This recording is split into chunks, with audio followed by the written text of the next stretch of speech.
That was Charles Krauthammer's opinion. So who benefited the most from last night's debate? Let's ask Fox News contributor Angela McGlowan and Democratic strategist Zerlina Maxwell. Thank you both for joining us. Zerlina, the latest CNN poll says 48% say Obama won, 40% Romney.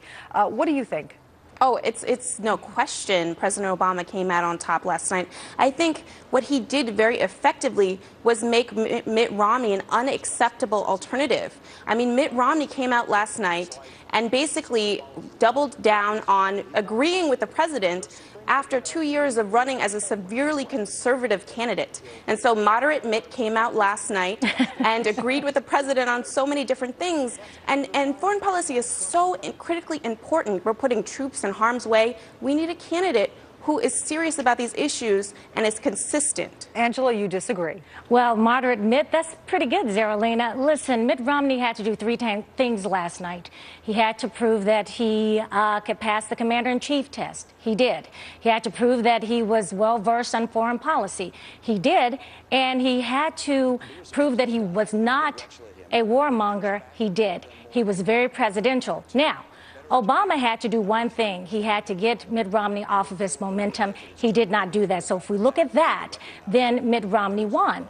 Charles Krauthammer was right. Obama many times was very petty. It didn't look presidential. And I believe that Mitt Romney looked more presidential. And last night, both had to go after the independent vote, the undecided vote. And it's clear that conservatives are going to vote for Mitt Romney, that liberals are going to vote for Obama. But for the independents, I think that Mitt Romney came out on top. Zerlina, Romney made the point that a strong domestic economy is actually a pillar of a strong foreign policy. Bringing it back to the economy, which some say is not good for President Obama. Was that an effective strategy?